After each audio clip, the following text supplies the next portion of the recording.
Nifty और Nifty के divergence के साथ बाजार ने क्लोजिंग की। निफ्टी तो ठीक बंद हुआ 100-150 पॉइंट ऊपर, लेकिन बैंक निफ्टी के अंदर कल हमने 46,800 के जस्ट नीचे की क्लोजिंग दी है। आज गिफ्ट निफ्टी फिर से आप देख पा रहे होंगे 100 पॉइंट का झटका लगाने के लिए तैयार खड़ा हुआ है। तो ये बाजार इस समय इसी तरीके से ही चल रहा है। सपोर्ट बचाने की कोशिश है, रेजिस्टेंस की तरफ जाने की कोशिश है, लेकिन कुछ ग्लोबल मार्केट्स, कुछ स्ट्रेस टेस्ट, कुछ अपने डोमेस्टिक रीजंस बाजार को झंझोर के रख रहे हैं और ये जो वॉलिटिलिटी है अपने चरम पर है।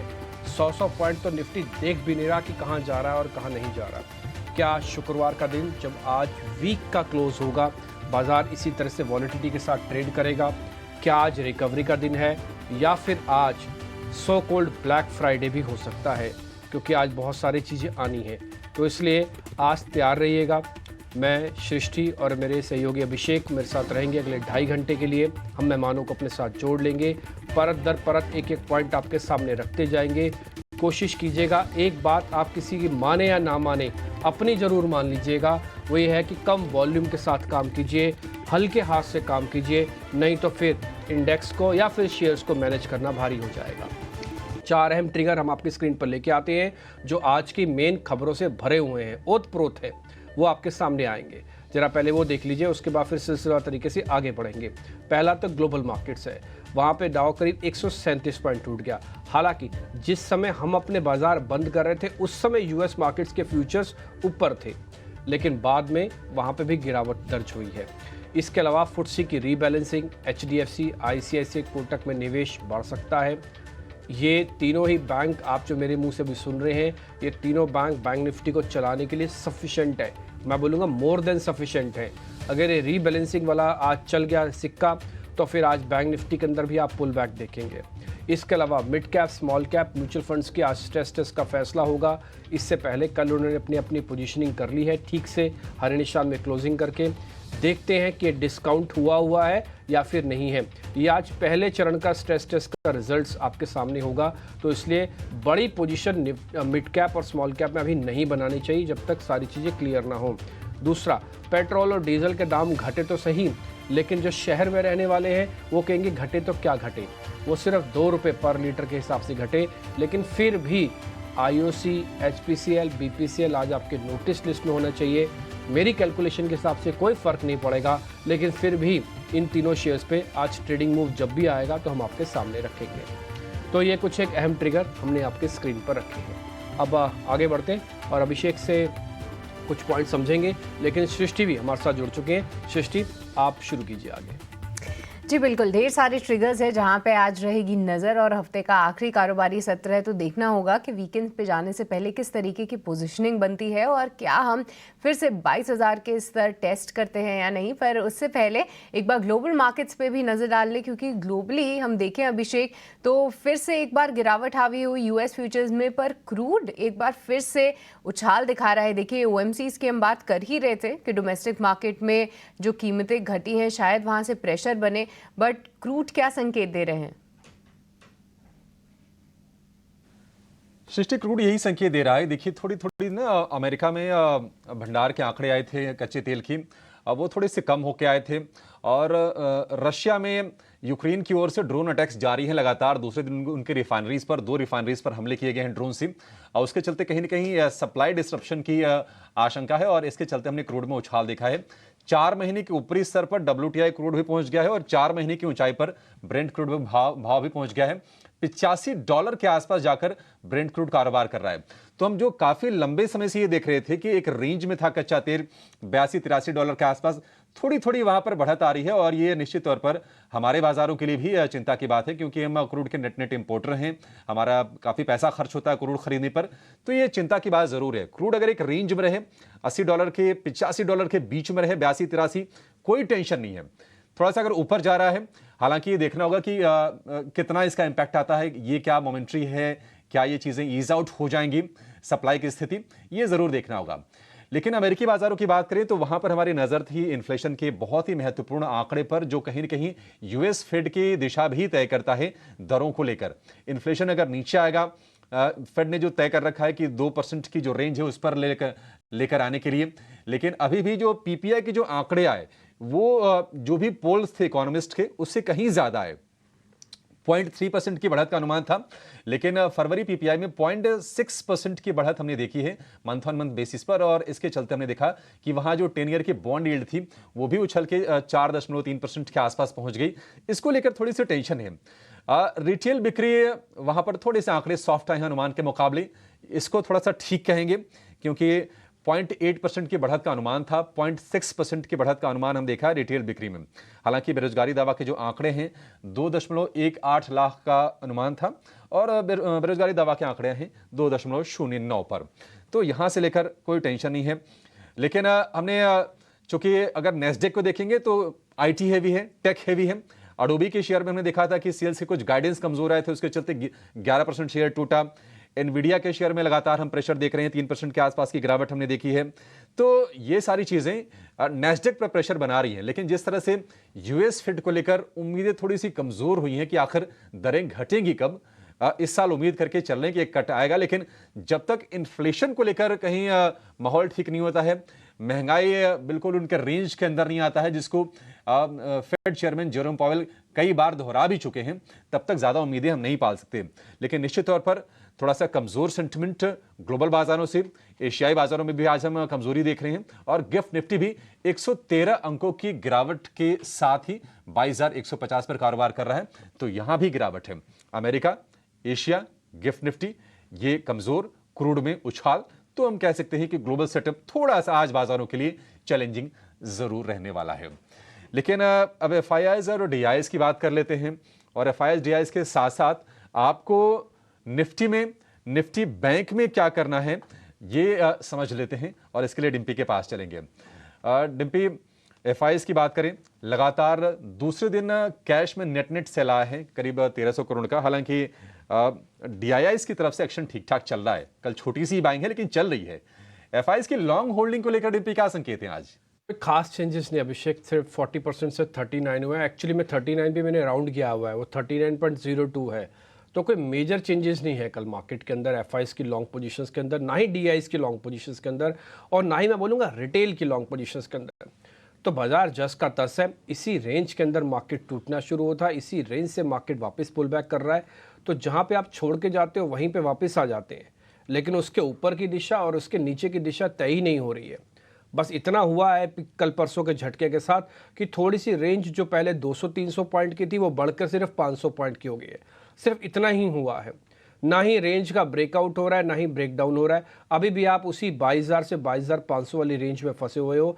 कल एक बार के लिए आपने सिर्फ 3 पॉइंट नीचे बंद किया और फिर से अब 22,000 के ऊपर लेके आ गए। कल की क्लोजिंग आपको याद होगा, परसों की इनफैक्ट 21,997 की क्लोजिंग थी।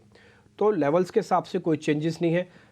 मैं बोलूँगा एफआईज, रिटेल, डीआईज का कोई इस समय मैं पार्टिसिपेशन ही नहीं बोलूँगा। एक्चुअली मैं फ्रैंकली बोलूँ तो मेरे को ऐसा लग रहा है कि अभी सब कुछ शांत है, कोई पार्टिसिपेशन नहीं है। सबकी नज़र इस समय स्मॉल कैप और मिड कैप की स्टेबिलिटी को लेकर है, और वहाँ पे इंस्टीट्यूशनल होते नहीं है। अगर वहाँ पे होते ना तो ये आंकड़े आपको ऐसे नहीं दिखते। तो इसलिए पहले वहाँ सेटल हो जाए, मेरे को लग रहा है उसके बाद एक बार एफआई शायद थोड़ी पोजीशंस बढ़ाए और 50% तक लेके आ सकता है।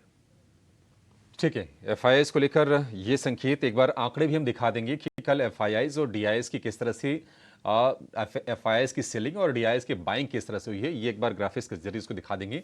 लेकिन आगे बढ़ेंगे और निफ्टी की बातचीत करेंगे, क्योंकि परसों की एक हेवी सेल ऑफ, कल हमने रिकवरी का सत्र देखा है बाजार में। डिम्पी, आज निफ्टी में जो लॉन्ग करके गए हैं उनका निश्चित तौर पर कॉन्फिडेंस थोड़ा सा ऊपर होगा। क्या लॉन्ग अपने आज के लिए होल्ड करें और क्या नया लॉन्ग करने का भी वक्त है, क्योंकि 22,150 के आसपास ही तो हैं? 22,150 के आसपास तो है, लेकिन अभिषेक पॉइंट ध्यान देने वाली बात क्या है? ध्यान देने वाली बात यह है कि हम अभी भी उसी रेंज में ही है, पहला पॉइंट। दूसरा पॉइंट, कल हमने 22,000 के बिल्कुल मुआयने पर, जिसे कहते हैं ना at the bottom, at the edge, उस पर हमने क्लोज किया था। तो कल थोड़ा हम 150 पॉइंट रिकवर करके ऊपर ले आए अपने आप को। इससे आपको कुशन मिल गया। तो आज आप गिफ्ट निफ्टी देख भी पा रहे हो, मान लो डैमेज कर भी देगी तो, लेकिन क्या कि 22,000 के नीचे धकेल देगी, सिर्फ यही आपको चेक करना है आज। अगर ये 22,000 के नीचे नहीं जा रहा है वापस, तो आप ये मान के लीजिएगा इसको वो बॉटम बनाने की कोशिश कर रहा है। और एक और पॉइंट, अगर आप एवरेजेस में बिलीव करते हैं तो 21,900 के आसपास की, 930 के आसपास की एक 50 दिन की एवरेज है निफ्टी की। तो वो भी मेंटेन्ड है अभी भी, वो भी गई नहीं है अभी। और 50 दिन की एवरेज बहुत अच्छी एवरेज मानी जाती है जो ट्रेडिंग और स्विंग ट्रेडिंग करते हैं उनके लिए।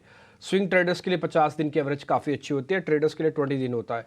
तो लेकिन फिर भी आप ये बात मान के चलें, आपको कोई अभी प्रॉब्लम नहीं है। दो चीज़ें आपको करनी है, एवरेज नहीं करनी, वॉल्यूम नहीं बढ़ाना। 10-20% जो पोजीशंस ले रखी हैं सिर्फ वही रखो। मैं फिर से एग्जांपल बता देता हूँ, 10 में से आपके पास 2 लॉट ही निफ्टी के होने चाहिए अगर आपकी कैपेसिटी 10 की है तो उस 2 लॉट को ही सिर्फ संभाल के रखो। ये सीजन या ये हफ्ता या ये 3-4 दिन सिर्फ पोजीशंस को संभालने के हैं। रिवॉर्ड तो बाद में मिलेगा बॉस, अभी रिवॉर्ड के चक्कर में इतनी हापतापी मत मचाओ, अभी सिर्फ संभालो। अगर आपने संभाल लिया तो आप ही बाजीगर कहलाओगे, बाद में आप ही जीते हुए माने जाओगे। अगर आप संभाल ही नहीं पाए फिर क्या कर पाओगे? ये तो शेकिंग आपको उड़ा के रख देगा सिस्टम में से। इसलिए 2-3 पोजीशंस रखो छोटी मोटी और इसको अभी होल्ड करो। आपका 2 हिस्सों में चरणों में स्टॉप लॉस बता देता हूँ। स्विंग ट्रेडर्स का स्टॉप लॉस है 22,000, सीरीज का स्टॉप लॉस है 21,800। जो सीरीज के हिसाब से पोजीशंस लेते हैं उनको 21,800 का स्टॉप लॉस रखना चाहिए। जो स्विंग ट्रेडिंग कर रहे हैं उनको 22,000 का स्टॉप लॉस रखना चाहिए और दोनों का ही टारगेट वो बनता है 22,500 का। ठीक है, 22,500 का टारगेट ये लॉन्ग पोजीशन वालों के लिए। लेकिन डिम्पी, शॉर्ट वालों की बात करें तो आज थोड़ा सा उनके लिए माहौल फेवरेबल इसलिए हो सकता है क्योंकि ग्लोबल बाजारों से संकेत थोड़े से कमजोरी के हैं। अमेरिका में भी कमजोर हैं और गिफ्ट निफ्टी से भी वही संकेत मिल रहे हैं। शायद थोड़े से हम गैप डाउन ओपन करें। आप ये बताइए कि शॉर्ट वालों के लिए आज कोई मौका तलाशने की कोशिश करनी चाहिए या चूंकि गैप डाउन होगा ज्यादा कुछ ना करें? कि गैप अप और गैप डाउन दोनों ही अपॉर्चुनिटी लॉस्ट भी करवाते हैं। ये कॉन्फिडेंस भी तोड़ते भी हैं, जोड़ते भी हैं, लेकिन अपॉर्चुनिटी लॉस्ट भी करवाते हैं और अपॉर्चुनिटी देते भी हैं। तो मेरे को ऐसा लगता नहीं है कि आपको इस गैप डाउन के बाद कुछ शॉर्ट करने की अपॉर्चुनिटी आपके पास बच जाएगी। अच्छा, मेरे को इस गैप डाउन पे भी डाउट है अभी। ये अभी जो दिख रहा है ना आपको 100-150 पॉइंट, मेरे हिसाब से 100-150 पॉइंट नहीं खुलेगा नीचे, थोड़ा मेरे हिसाब से कम खुलना चाहिए नीचे। ये हो सकता है 30-40 पॉइंट ही खुले या 50 पॉइंट मैक्स खुले ये, तो एक बार इसको भी चेक करना होगा।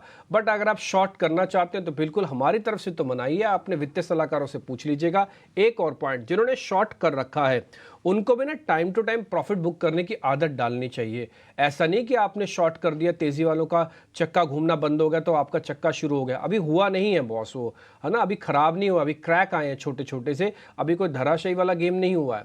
तो इसलिए शॉर्ट करने की मनाही है। अगर आपने शॉर्ट कर रखा है तो टाइमली प्रॉफिट बुक कर लीजिए। रेंज में आपको बता देता हूं, आपकी रेंज प्रॉफिट बुक करने की पहले 22,000 है, फिर दूसरा 21,800 है। अगर आप यहां पे प्रॉफिट बुक करना चाहते हैं 100% प्रॉफिट बुक कर सकते हैं और ऊपर जाए, यानी कि मान लो 22,200 के ऊपर चला जाए निफ्टी, तो फिर आपको शॉर्ट भी नहीं करना चाहिए। ये पॉइंट भी आप समझ लीजिएगा अच्छे से।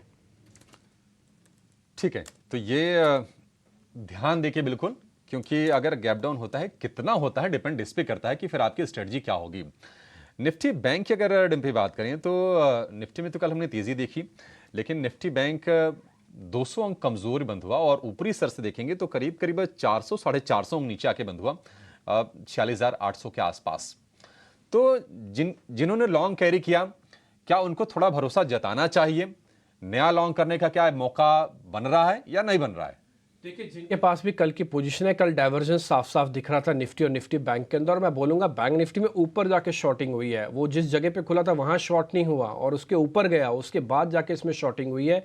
देखिए, दोनों के अपने अपने रिप्रेजेंटेटिव है। निफ्टी का सबसे बड़ा रिप्रेजेंटेटिव आईटी कंपनीज है। कल आप आईटी चेक कर लीजिए, डेज हाई पे बंद हुआ, इंडेक्स भी डेज हाई पे बंद हुआ और मेजर कॉन्ट्रीब्यूटर्स भी डेज हाई पे बंद हुए, टीसीएस और इन्फोसिस। लेकिन अगर आप बैंक निफ्टी का इंडेक्स देखेंगे वो डेज लो पे बंद हुआ और साथ ही उसके कॉन्ट्रीब्यूटर्स भी डेज लो पे बंद हुए। एक्सेस है, इंडसन है, एचडीएफसी है। तो इन्होंने क्या किया कि एक डाइवर्जेंस क्रिएट कर दिया। और आपको ध्यान ही होगा, एक दिन पहले निफ्टी चलता है, फिर दूसरे दिन बैंक निफ्टी, फिर एक दिन बैंक निफ्टी चल रहा है, अगले दिन निफ्टी चल रहा है। ये जो डाइवर्जेंस है ना, ये एफआईज की पार्टिसिपेशन के बिना हो रहा है, इसलिए ऐसा हो रहा है। अगर एफआईज आ जाए ना आज 5% ऊपर, आपकी मजाल है बैंक निफ्टी को आप यहां पे रख पाओ। किसी की हिम्मत नहीं बैंक निफ्टी को यहाँ पे रख पाए अगर एफआईज उतर के आ गए अपनी खरीदारी पे आ गए, क्योंकि उनके पास तो जब पैसा फेंकेंगे तो जो दो बड़े होल हैं जिसमें सबसे ज़्यादा पैसा जाएगा वो बैंक और आईटी में ही जाएगा, और वो निफ्टी और बैंक निफ्टी के सबसे बड़े कंटेंडर हैं। तो आप एकदम से ऊपर हो जाएंगे और एक साथ उठेंगे, और ये रेयर मिलता है। ठीक, तो आप बैंक निफ्टी को अभी अपना कॉन्फिडेंस मत खोइए, ये चर्निंग का पार्ट है। जो भी आप आज 4 विंडो में रीबैलेंसिंग वाला पॉइंट बता रहे थे, मेरे को ये बहुत काम का लगता है। ये रीबैलेंसिंग अगर आज सिक्का चल गया, यानी कि रीबैलेंसिंग का असर मार्केट के अंदर आ गया, जिसकी प्रोबेबिलिटी मेरे को थोड़ी लगती है कि आएगा ज़रूर, क्योंकि सारे के सारे शेयर्स थोड़े अभी ऐसी रेंज पे है कि बाइंग ले सकते हैं, तो ये अच्छा चल सकता है। आपका टारगेट पहला 47,000, दूसरा 47,200, तीसरा 47,500, ये 3 चरण में अपने टारगेट्स को लगा लीजिए। किसी भी हालत में आपका जो स्टॉप लॉस है वो 46,600, 46,500 से नीचे नहीं होना चाहिए। या आप सीरीज का स्टॉप लॉस, स्विंग का स्टॉप लॉस जैसे आप रखना चाहे रख सकते हैं। ठीक है, 46,500 इसके अगर नीचे जाए तो आपको पोजीशन से निकलने की सलाह है, यानी कि मौजूदा स्तर से तकरीबन 300 पॉइंट के आसपास की गुंजाइश है, ताकि आप अपनी सौदे आराम से होल्ड कर सकें। डिम्पी, शॉर्ट वाले क्या करें? वो क्या ऊपर करें शॉर्ट? नहीं, बिल्कुल कुछ भी छोड़ शांति से बैठ जाएं। शॉर्ट करने की अपॉर्चुनिटी पहले भी नहीं थी, कल तो बिल्कुल भी नहीं मिली। और दूसरा, ऊपर पे जाके शॉर्ट करना हो तो फिर ऊपर के लेवल आ तो जाएं पहले। देखिए कल हुआ क्या था, जब 47,000 आपने टेस्ट किया, आप रोक नहीं पाए और आपने फिर से शॉर्ट की। अभिषेक, अगर आपको याद होगा, हमने आपको दोनों ही लेवल्स नोटिस करवाए हुए हैं। या तो 47,000 पे आके शॉर्ट करो, उसके नीचे जाने दो बाजार को, या तो फिर वेट करो 47,800 की, वहां पे जाके शॉर्ट करना। फिलहाल इस जगह पर आके आप 46,500 बेस, यहाँ बेस बनाने का काम है, आप बेस में शॉर्ट करोगे तो ज़्यादा पैसे नहीं बनेंगे। ठीक, तो आप थोड़ा इस चीज़ का ध्यान रखो कि आपको शॉर्ट किस जगह पर करना है। मैंने फिर से कहता हूँ, ये सबसे डिसिप्लिन्ड मार्केट है। ये आपको बताता है कि देखिए मैं यहाँ से टूटूंगा, यहाँ से चलूंगा। कल चेक कर लो, कोई आदमी अगर चेक करना चाहे तो 47,000 के ऊपर आप बहुत देर तक टिक नहीं पाए, और जैसे आप टिके या टिकने की कोशिश कर रहे थे, आप तुरंत नीचे की तरफ धकेल दिए गए, तो आपको शॉर्ट की अपॉर्चुनिटी मिल गई। इसलिए 2 लेवल्स याद रखो, 47,800 के ऊपर शॉर्ट करना, नहीं तो 47,000 पे ही शॉर्ट करना। इससे आगे पीछे कहीं शॉर्ट करने की अपॉर्चुनिटी नहीं है। और जिनके पास लॉन्ग भी है ना, वो सिर्फ 10% रखें। एक और पॉइंट मैं शॉर्ट के लिए बोल दूं, फिर मैं भूल ना जाऊं, ये जो 10%, 20% जो भी शॉर्ट भी लेके बैठे हैं ना, अपने प्रॉफिट्स बुक करना सीखो आप। 46,500 से नीचे अगर जाता है तभी आपको और पैसे बनेंगे। अगर 46,500 नहीं गया ना, तो आपके पैसे लेके भी जा सकता है बैंक निफ्टी। ध्यान रखना, बैंक निफ्टी के अंदर बहुत तेजी से पुल बैक आएगा जब भी आएगा, तो ये थोड़ा सा ध्यान रखा जाए। दोनों ही लोगों को जल्दी जल्दी प्रॉफिट बुक करने की आदत डालनी चाहिए। ठीक है डिम्पी, बाजार में कोई ट्रेड चाहे बने चाहे ना बने, लेकिन एक खुशी का मौका सरकार ने भी दिया है। 2 रुपए प्रति लीटर पेट्रोल डीजल की कीमतों में कटौती का ऐलान किया है, और एमसीज लगातार 3 क्वार्टर से ये प्रॉफिट में थी। उसके चलते सरकार ने यह फैसला लिया है कि पेट्रोल पर भी 2 रुपए प्रति लीटर और डीजल पर भी, हालांकि डीजल पर थोड़ी सी अंडर रिकवरी है 3 से 5 रुपए के आसपास की, लेकिन ये खबर निश्चित तौर पर राहत देगी। आप डिम्पी क्या वेट कर रहे थे इस दाम में कटौती का? हाँ, देखिए दाम में कटौती होनी भी चाहिए थी, और सरकार ने काम भी किया ठीक चुनाव से पहले। आपको पता ही है, आज या कल में 24 से 48 घंटे में चुनावों की डेट शुरू हो जाएगी, यानी कि चुनाव की तारीखें आ जाएंगी। उससे पहले सरकार ने काम तो कर दिया, लेकिन बहुत छोटा किया। 2 रुपया पर लीटर से शहर के जो लोग हैं उनका फर्क नहीं पड़ता। मैं एग्जाम्पल के बता सकता हूँ, मान लो किसी की गाड़ी एवरेज देती है 16 या 17 या 18 की एवरेज देती है, वो 2 रुपये लीटर के हिसाब से उसको कोई ज़्यादा फर्क नहीं पड़ने जा रहा। एक सिंबॉलिक कट हुआ है, तो सिंबॉलिक कट मेरे को लगता है असर भी शेयर पे सिंबॉलिक ही छोड़ेगा। ये अगर मेजर कट होता तो असर भी मेजर ही छोड़ता अभिषेक। ये सिंबॉलिक कट है और इसके अलावा कुछ नहीं लग रहा मेरे को। तो अब आगे देखते, सरकार के अपने तरीके हैं, हो सकता है 1-2 राउंड में और कटौती कर दे या किसी तरह से और दे। आपको ध्यान है, एलपीजी पे भी 100 रुपये के दाम घटाए गए, अभी कल परसों ही एलपीजी के दाम भी 100 रुपये घटाए गए, लेकिन ये सब सिंबॉलिक है। मेरे को ऐसा, जिसमें इस खबर में सिर्फ एक चुनावी स्टंट जैसा नजर आता है भाव से, और मेरे को बैलेंस शीट से ना ही मेरे को चार्ट से कुछ ऐसा दिख रहा है कि इस पे कुछ बोला जाए, इस पे कोई बात की जाए इस पे। पर चलिए ठीक है, इस खबर के दम पे आज ओएमसीज पे नज़र ज़रूर रहेगी और देखते हैं किस तरीके का प्राइस एक्शन वहाँ पे देखने को मिलता है। हमारे गेस्ट से भी समझेंगे कि कैसे वो देख रहे हैं, पर उससे पहले स्वागत करना चाहेंगे हमारे आज के खास मेहमानों का। संतोष मीना, अक्षय भागवत और देवांग शाह हमारे साथ जुड़ चुके हैं।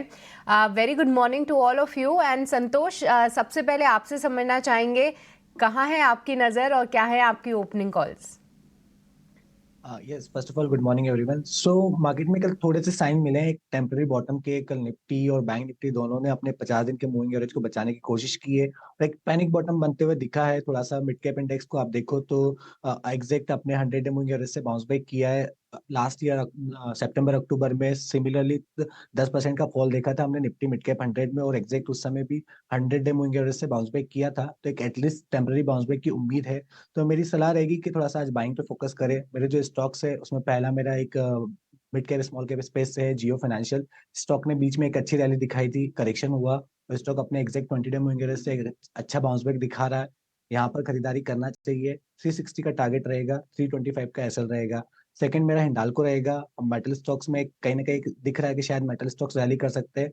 ग्लोबली भी मेटल प्राइसेस में एक बाउंस बैक देखने को मिल रहा है, स्पेशली कॉपर के प्राइसेस में एक अच्छी तेजी है। तो हिंडाल्को पे नजर रखिए, काफी करेक्ट हुआ है, एक बेस बनाने की कोशिश कर रहा है। कल के सेशन में भी एक डे हाई पे क्लोजिंग दी है। तो यहाँ पर 545 का टारगेट रहेगा, 515 का स्टॉप लॉस रहेगा। तो दो बाय कॉल्स, हिंडाल्को जहाँ पे कल हमने मेटल्स में अच्छी चमक देखी थी, वहाँ पे संतोष का भरोसा है, और साथ ही जियो फाइनेंशियल्स ये शेयर भी रुकने का नाम नहीं ले रहा है, यहाँ पे भी आप खरीदारी कर सकते हैं। पर अक्षय, अब आपसे समझना चाहेंगे, बताइए क्या है आपके opening trades. Good morning Srishti ji, good morning to all. दोनों ट्रेड जो है बाय की तरफ है। पहला है इन्फो एज। कल आप देखें तो आईटी शेयरों में बहुत अच्छी रफ्तार थी, और इन्फो एज भी जो है 5000 के स्तर से एक ट्रेडिंग बेस बनाते हुए दिख रहा है। मेरा मानना है कि ये अपर एंड ऑफ द रेंज जो करीबन 5500 है वहां तक शॉर्ट टर्म में चलना चाहिए। तो उसके चलते आप इन्फो एज बाय करें। टारगेट बनाइए 5325 फर्स्ट टारगेट, सेकंड टारगेट बनेगा 5372, स्टॉप लॉस बनाइए 5097 की। दूसरा ट्रेड है मेरा जो मैंने चुना है वो जाइडस लाइफ है। फार्मा में कल फार्मा शेयर्स जो डिफेंसिव बेट है थोड़ा वोलेटाइल मार्केट कंडीशंस में, तो फार्मा में भी अच्छी खासी बाइंग देखने को मिली थी। और जाइडस लाइफ का ब्रॉडर चार्ट पैटर्न देखे तो एक ऑल टाइम हाई के आसपास ही ट्रेड हो रहा है। चार्ट स्ट्रक्चर स्ट्रॉन्ग है, और मेरा मानना है कि इसका ट्रेंड जारी रहेगा। तो आप इसे बाय करें for targets of 1037, second target around 1051। ये ट्रेड में आप 972 का स्टॉप लॉस बनाएं।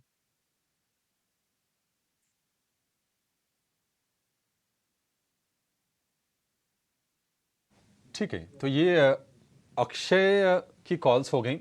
अब देवांग के पास चलेंगे। देवांग जी, आपके शेयर कौन से हैं सर? आपकी कहाँ कन्विक्शन है? क्या बाय करेंगे, क्या सेल करेंगे? बात करें हम पीडीलाइट पे बात करेंगे। पीडीलाइट हमें लगता है काफी अच्छा एक चार्ट पैटर्न बना है। एक करेक्शन के बाद एक शॉर्ट टर्म एवरेज के सपोर्ट लेकर वापस स्टॉक ने अपसाइड रिज्यूम किया है। तो हमें लगता है पीडीलाइट में अभी भी अपसाइड देखने मिल सकता है। स्टॉप लॉस रखना है 2795, टारगेट है 2950। नेक्स्ट स्टॉक रहेगा IndusInd bank. IndusInd bank sell की सलाह रहेगी। ओवरऑल हम देख रहे हैं चार्ट स्ट्रक्चर इसमें नेगेटिव बन रहा है, हायर लेवल पे एक सस्टेन नहीं करा, वापस करेक्शन देखने मिला है। हमें लगता है इंडसइंड बैंक में और भी गिरावट देखने मिल सकती है। यहाँ स्टॉप लॉस रखना है 1507, टारगेट है 1435। ठीक है, पिडिलाइट को खरीदने की सलाह है और इंडसइंड बैंक में बिकवाली की सलाह है। ये दो शेयर, एक बाई और एक सेल।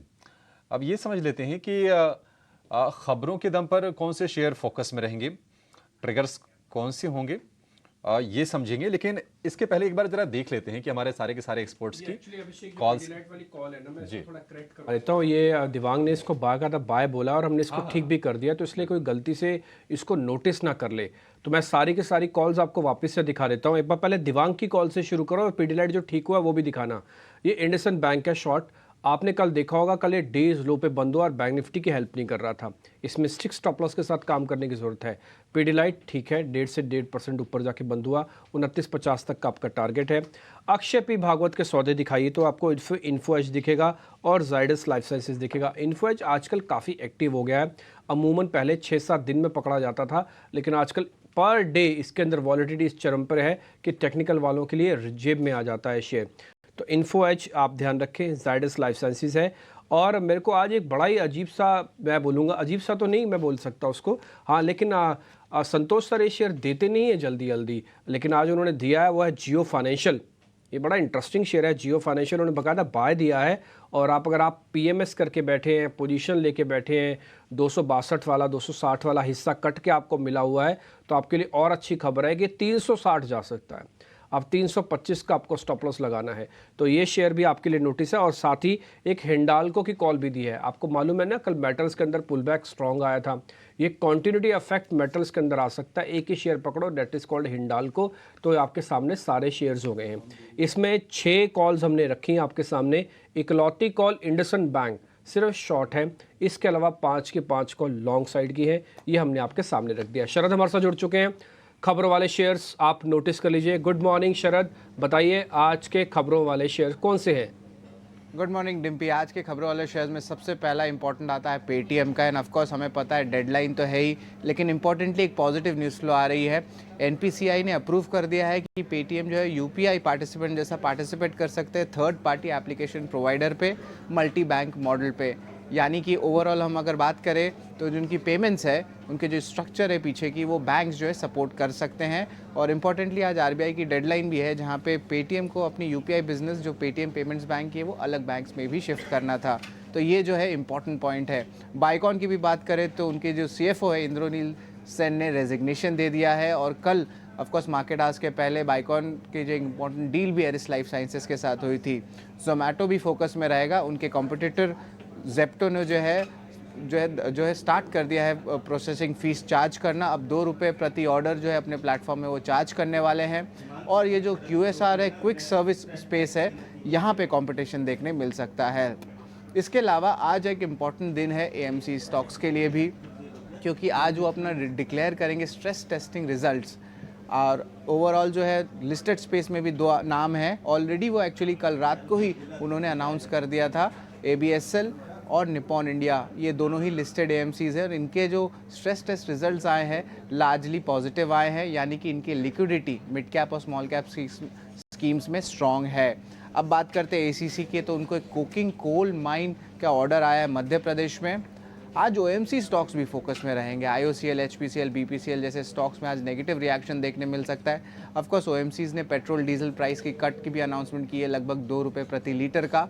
इसके अलावा 2 और कारण है जहाँ पे जो है प्रेशर आ सकता है। सबसे पहला है कि ब्रेंट क्रूड ऑलमोस्ट $85 प्रति बैरल चला गया। और जो सिंगापुर के ग्रॉस रिफाइनिंग मार्जिन्स होती है उनमें भी गिरावट आया है। अदानी ग्रीन एनर्जी के बारे में बात करें तो उन्होंने जो है लगभग 300 मेगावाट का विंड पावर प्रोजेक्ट को कमर्शियलाइज़ किया है। और एरिस लाइफ साइंसेस कल मार्केट आज के पहले जो उन्होंने डील किया था बाइकॉन्स की, जो है इंडिया की आप कह सकते हैं ब्रांडेड बिजनेस को अक्वायर किया था, उस पर कॉन कॉल में उन्होंने कहा है कि जो डेट लेवल्स है वो 3000 करोड़ तक बढ़ सकती है। और इम्पॉर्टेंटली जो इंसुलिन सेगमेंट है वहाँ पे 70% का ग्रॉस मार्जिन आएगा। वित्त साल 2028 के लिए 5000 करोड़ का रेवेन्यू टारगेट है। और आखिरी स्टॉक हमारे फोकस में रहेगा Gufic bioscience. Small cap company है, लेकिन इनको इम्पॉर्टेंट पेटेंट आया है स्किन ट्रीटमेंट ड्रग का, जो 2036 तक लागू होने वाला है। तो ये सारे स्टॉक्स हैं जहाँ पे आज भरपूर एक्शन देखने मिल सकता है। शुक्रिया शरद, ये पूरी लिस्ट सामने रखने के लिए। पर आज एक इम्पॉर्टेंट डे इसलिए भी है क्योंकि FTSE की रीबैलेंसिंग आज से लागू होगी। शरद, आपसे ही समझना चाहेंगे, बताइए कौन से शेयर्स हैं जहां पे असर हो सकता है और जहां पे नज़र रखें। जी बिल्कुल, FTSE की जो आज बैलेंसिंग होने वाली है, last 1 hour of the trade में ये बैलेंसिंग होगी। इसका मतलब वॉलेटिलिटी, उतार चढ़ाव जो है वो ज़्यादा देखने मिलेगा। सबसे पहला सेगमेंट आता है कि हाईएस्ट इन्फ्लोज कहाँ देखने मिल रहा है। देन ऑफ कोर्स HDFC और ICICI बैंक में सबसे भारी इन्फ्लोज का एक्सपेक्टेशंस है। ऑलमोस्ट $382 to $458 मिलियन का एक्सपेक्टेशंस है। इंटरेस्टिंगली मिड कैप के भी 2-3 नाम है जो फोकस में रहेंगे, जैसे कि Sundaram finance, Suzlon energy, KPIT tech और फिनिक्स मिल्स, जहाँ पे भारी इन्फ्लोज देखने मिल सकते हैं। ये तो बात हमने इन्फ्लोज की कर दी, लेकिन इंपॉर्टेंटली कुछ स्टॉक्स है जहाँ पे भारी वॉल्यूम एक्शन भी देखने मिलेगा। ये लार्जली स्मॉल कैप नेम्स है, तो इन 5 स्टॉक्स को जो है ज़रूर अपने लिस्ट में रखिएगा। New India assurance, Thermax, TVS holdings, Lloyd metals और सुप्रीम पेट्रोकेम। तो ये सारे स्टॉक्स हैं जहाँ पे वॉल्यूम एक्शन भी देखने मिलेगा और बड़े स्टॉक्स में जो है ऑफकोर्स इन्फ्लोज भी देखने मिलेगा। लेकिन ये याद रखिए, ये एडजस्टमेंट जो है ट्रेड के आखिरी घंटे में देखने मिलेगा, पर ये स्टॉक्स में जो है हलचल और वॉल्यूम्स भी देखने मिलेगी। ओके, बहुत बहुत शुक्रिया शरद, ये पूरी लिस्ट सामने रखने के लिए। तो आखिरी के 1 घंटे में एक एक्शन की उम्मीद है और उस एक्शन के दम पे ये सभी स्टॉक्स जो आपकी स्क्रीन पे है, यहाँ पे आप नज़र रखिए। मार्केट खुलने के बाद जिस तरीके का एक्शन देखने को मिलता है वो भी हम आपके लिए हाईलाइट करेंगे। पर अब चलिए आगे बढ़ते हैं और हमारे एक्सपर्ट से एक एक करके इन सभी काउंटर्स पे चर्चा जारी करते हैं। हालांकि गिफ्ट निफ्टी थोड़े कमज़ोर संकेत दे ही रहा है और अगर एचडीएफसी बैंक के एडीआर की बात करें तो वहाँ पे भी कमज़ोरी आती हुई दिख रही है। करीब 2.5% एचडीएफसी बैंक का एडीआर कमज़ोर है, तो देखना काफ़ी इंपॉर्टेंट होगा। आप एचडीएफसी बैंक स्क्रीन पे देख रहे हैं, बट जो इसका एडीआर है शायद वो कमज़ोर है। तो अगर हो पाएगा तो हम आपको स्क्रीन पे ज़रूर दिखाएंगे और एक बार समझेंगे हमारे एक्सपर्ट से भी कि कौन से लेवल्स ध्यान में रखने हैं। पर आज के लिए एक और अहम काउंटर रहेगा पेटीएम, जहां पे इनको एनपीसीआई से अप्रूवल मिल गया है यूपीआई के एक थर्ड पार्टी प्रोवाइडर बनने का, और एक पॉजिटिव खबर के तौर पे इसको देखा जाएगा। और एक बार संतोष आपसे समझना चाहेंगे कि पेटीएम के लिए कौन से लेवल्स ध्यान में रखें। अब 350 का भाव है, क्या लगता है इन स्तरों पे बॉटम बनाने की कोशिश है स्टॉक की? यस, स्टॉक की बात करें तो स्टॉक वीक ही है। हालांकि हमने लास्ट टाइम भी देखा था कि ये 320 के आसपास बॉटम बनाने की कोशिश की थी, तो उसी लेवल के आसपास से कल भी बाउंस बैक देखने को मिला। तो हो सकता है फिर से एक बाउंस बैक देखने को मिले, लेकिन ऊपर फिर से इसको 400 से 440 का एरिया स्ट्रगल कर रहा है, ये उस जोन को क्रॉस नहीं कर पा रहा। तो आई एम एक्सपेक्टिंग कि फिर से 400 से 440 के जोन में ये जा सकता है, लेकिन जब तक ये 440 क्रॉस नहीं करता है इसमें कोई स्ट्रेंथ देखने को नहीं मिलेगी। स्टॉक शायद फिर 300 से 440 की रेंज में ट्रेड करता रहे। जिस दिन 440 क्रॉस करेगा एक शायद 500 रुपए की और अपसाइड देखने को मिल सकती है, बट फॉर टाइमिंग अवॉइड कीजिए। ऊपर रेजिस्टेंस है इसको 440 के आसपास, तो उस क्रॉस करने दीजिए, उसके बाद ही कोई ट्रेड लीजिएगा। होगा कि पेटीएम की चाल कैसी रहेगी। हालांकि आज डेडलाइन थी आरबीआई की तरफ से, वो तो ख़त्म हो ही गई है। इसी के साथ एक पॉजिटिव खबर भी आई है, पर 440 प्राइस एक्शन के दम पे अगर वो क्रॉस होता है तभी इस पे पॉजिटिव नज़रिया बनाया जाए, ऐसी राय आ रही है हमारे एक्सपर्ट्स की तरफ से। पर अब आपको बताते हैं कि ब्रोकरेजेस के रेडार पे कौन से स्टॉक्स हैं और कहाँ पे दिख सकता है एक्शन। और आइए ये पूरी लिस्ट जानने के लिए चलते हैं हमारी सहयोगी पूजा त्रिपाठी के पास। पूजा, बताइए कहाँ पे है ब्रोकरेज की नज़र? जी, शुरुआत सबसे पहले वेस्ट लाइफ फूड से करेंगे। इन्वेस्टेक ने अपनी कवरेज शुरू की है और जो लक्ष्य देख रहे हैं वो 923 रुपये का है स्टॉक में। उनका कहना है कि काफ़ी आकर्षक मार्केट पोटेंशियल दिखाई दे रहा है कंपनी के लिए, और FY24 से 26 के बीच जो रेवेन्यू और पैट में 17 से 40% की औसत ग्रोथ वो देख रहे हैं। तो इस वजह से यहाँ पर उन्होंने अपनी कवरेज शुरू की है।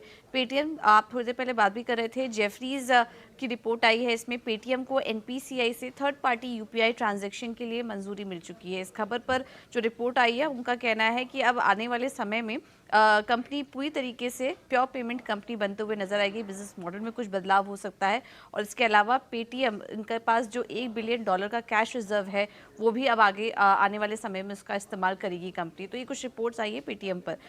इन्फोएज पर बैंक ऑफ अमेरिका सिक्योरिटीज ने अपनी रिपोर्ट जारी की है। अंडर परफॉर्म की राय बरकरार रखे हुए हैं, लेकिन लक्ष्य 3540 से बढ़ाकर 4050 का कर दिया है। इनका कहना है कि इनके नौकरी सेगमेंट में कुछ अपटेक दिखाई दे रहा है। 99 एकर्स में काफ़ी स्ट्रॉन्ग मोमेंटम देखने को मिल रहा है।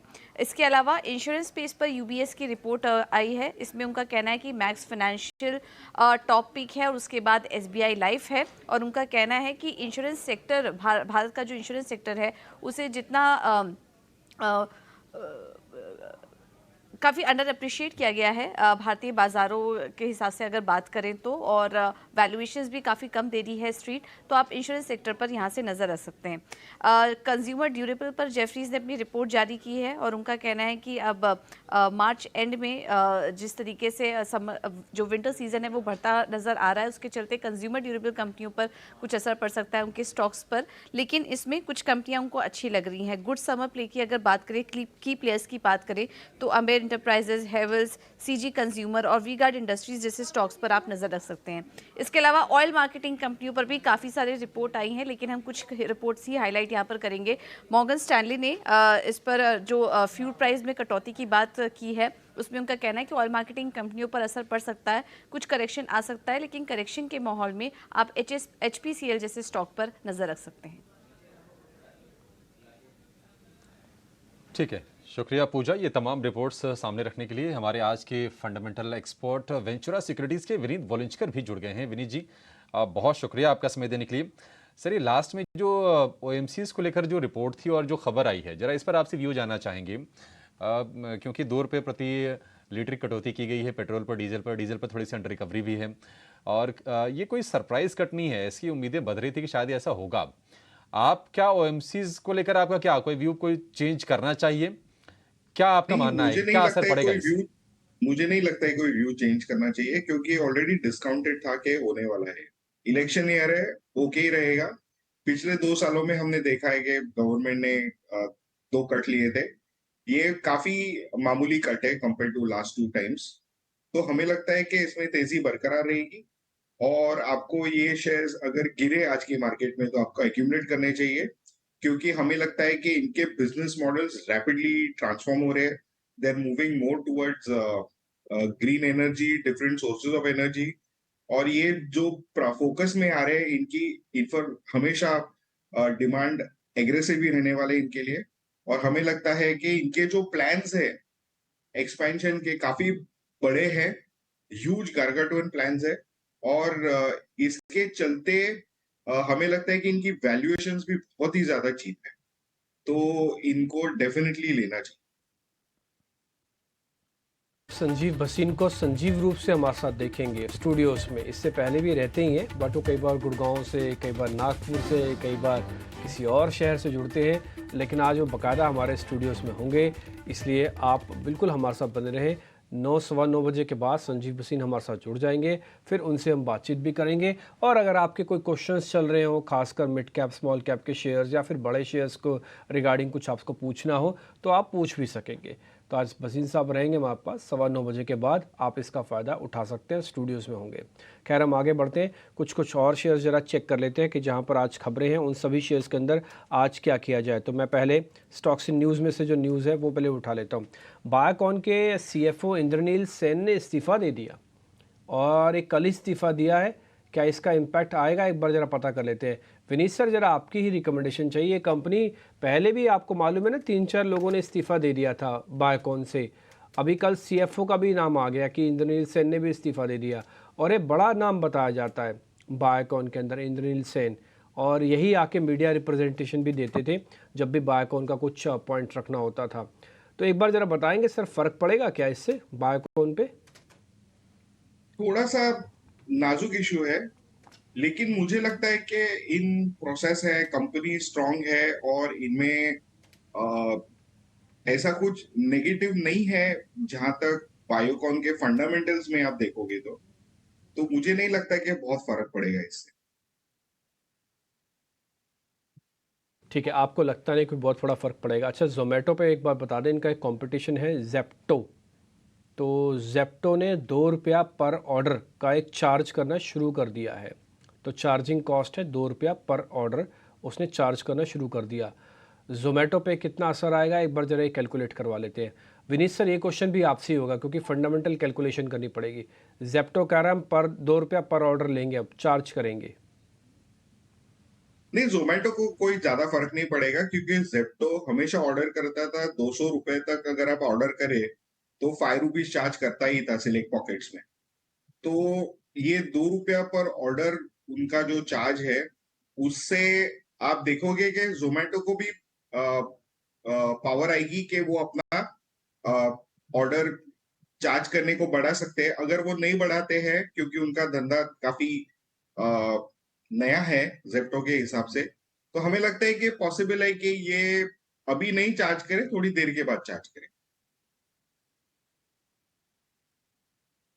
ठीक है, डन। एक शेयर मेरे को और पता करना है, वो है ACC। ये कोल माइंस के लिए उन्होंने एक बोली जीत ली है मध्य प्रदेश में। कुकिंग कोल माइंस हैं टिपिकली, जिससे इसका फ़ायदा मिलता है बैकवर्ड इंटीग्रेशन के तौर पर। ACC के चार्ट कितने स्ट्रॉन्ग है, एक बार ज़रा पता कर लेते हैं। अक्षय पी भागवत, ये काम आपको करना है। ACC कल डेज हाई पे जाके बंद हुआ है। आज एक पॉजिटिव खबर इसके साथ आई है, ACC में कितना पैसा और बन सकता है। कि एसीसी का आप ट्रेडिंग सेटअप देखे तो काफी बिकवाली देखने को मिली थी कुछ ट्रेडिंग सेशन से। 2700 से लेके 2400 कल जरूर उछला है शेयर, बट थोड़ा जो ट्रेडिंग पैटर्न है थोड़ा बिगड़ गया है। तो मैं कहूंगा कि आप ये थोड़ा सा बाउंस कर जाए तो उसमें आप एग्जिट करने को देखे, क्योंकि बाय ट्रेड नहीं बन पा रहा है। एक रेंज में सीमित रहने की आशंका है 2400 और 2600। तो कोई ट्रेड नहीं बन पा रहा है फ्रेश, जिनके पास है उनकी राय रहेगी कि आप थोड़े से बाउंस बैक पे 2500 2550 के आसपास इसे एग्जिट कर ले।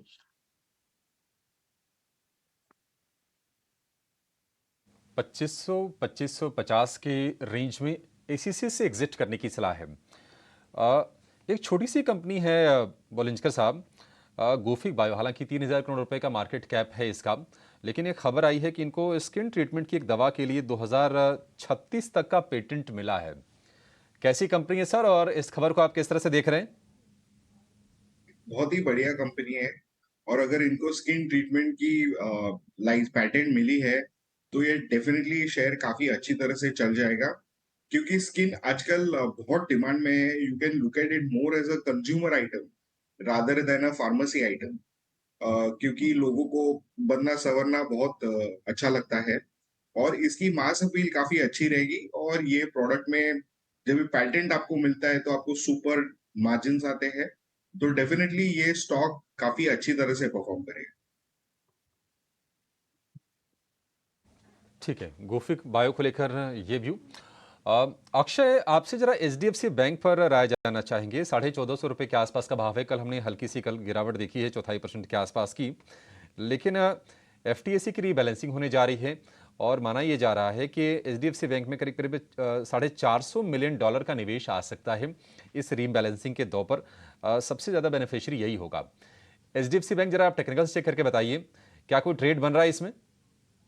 जी बिल्कुल, एमएसआई की रीबैलेंसिंग में टॉप कैंडिडेट है एचडीएफसी बैंक, पर चार्ट स्ट्रक्चर अब देखें तो 1480 बहुत ही अहम रेजिस्टेंस जोन है। काफी दिनों से एक सपोर्ट बेस बना है 1400 पर, बार बार आप देखें प्राइस चार्ट पे तो 1480 पे कहीं ना कहीं थोड़ा सा दबाव बनते हुए दिख रहा है। तो टेक्निकली प्राइस स्ट्रक्चर जो है वो रिवर्सल मोड में जाएगा या अपसाइड में जाएगा अगर 1480 के ऊपर सस्टेन करे। एक रेजिस्टेंस के आसपास नियर हो रहा है। आज पॉजिटिव न्यूज फ्लो के चलते शायद 1470 1480 टेस्ट हो जाए तो ट्रेड वहीं तक बन पा रहा है, उसके ऊपर नहीं। तो मैं कहूंगा कि आप डे ट्रेडिंग में 1480 तक आप एंट्री कर सकते हैं, पर उसके ऊपर मैं कॉशन एडवाइस करूंगा, क्योंकि वो एक ब्रेकआउट जोन है, एक स्ट्रॉन्ग रेजिस्टेंस है, वहां पे एक्शन देखना जरूरी है कि क्या हो रहा है। तो फिलहाल एक छोटे टारगेट से काम कीजिए। अगर डे ट्रेडिंग करना है तो 1480 का टारगेट बनेगा, पर उसके ऊपर मैं थोड़ा कहूंगा कि कॉशन रखना, वेट एंड वॉच मोड पे रखना सही रहेगा। छोटा टारगेट डे ट्रेडिंग के लिहाज से 1480 पर आप नजर रखिए एचडीएफसी बैंक के शेयर में। संतोष जी, आप जरा ओएनजीसी चेक कीजिए। 3% के आसपास की कल हमने तेजी देखी है। अब क्रूड को लेकर डेवलपमेंट ये है कि $85 के ऊपर ब्रेंट क्रूड के भाव चले गए हैं, और निश्चित तौर पर जो एक्सप्लोरेशन वाली कंपनीज होती हैं उनके लिए ये फायदे की चीज है। आप जरा बताइए, ओएनजीसी और तेजी होगी इसमें? यस अभिषेक, ओएनजीसी के चार्ट की बात करें तो इसका चार्ट स्ट्रक्चर अच्छा है। करेक्शन के बाद हमने एक इसमें सपोर्ट देखा 50 डे मूविंग एवरेज पे, और कल अच्छी एक पीएसए लाइन कैंडलस्टिक बनी है। तो एटलीस्ट मुझे लगता है कि 20 डे मूविंग एवरेज तक जा सकता है, जो करीबन 270 272 के आसपास रहेगा। तो यहाँ से और तेजी बन सकती है। हालांकि इसको 270 के ऊपर टिकना पड़ेगा फर्दर अपसाइड के लिए, बट अभी हम फिर भी एटलीस्ट 8 से 10 रुपए की अपसाइड यहाँ से देख सकते हैं। नीचे अगर कोई ट्रेड लेना चाहे तो उसके लिए सपोर्ट रहेगा 255 रुपए का।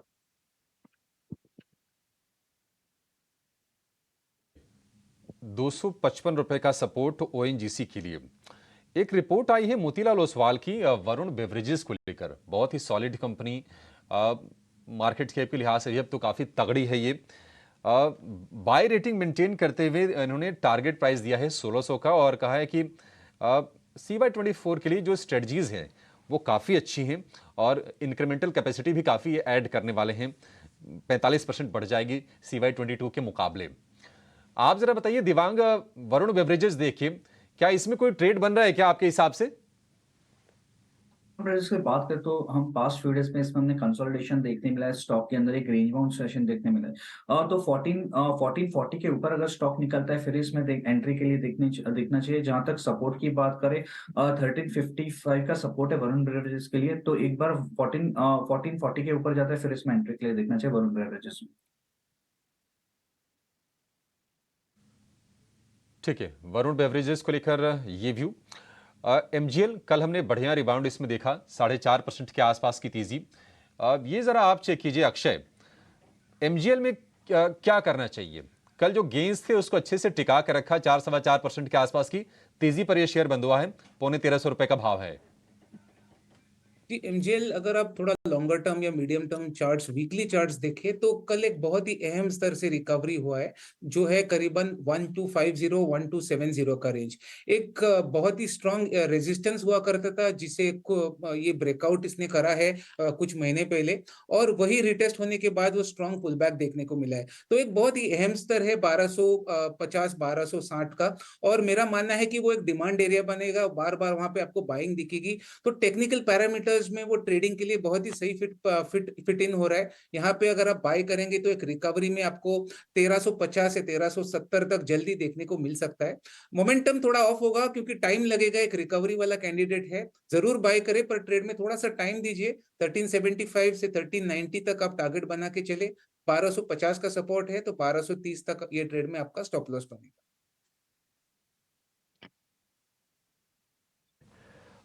विनीत सर, एक बाय रिपोर्ट आई है वेस्ट लाइफ फूड्स को लेकर, टारगेट आया 923 रुपये का। ये इन्वेस्टेक की रिपोर्ट है। वो कह रहे हैं कि हम तो इसको बाय करना शुरू कर रहे हैं, और वो कह रहे हैं कि इसके मार्जिन्स ठीक हैं, इसकी अट्रैक्टिव मार्केट है। वो ये कह रहे हैं कि आगे चल के मार्जिन्स में एक्सपेंशन होगा।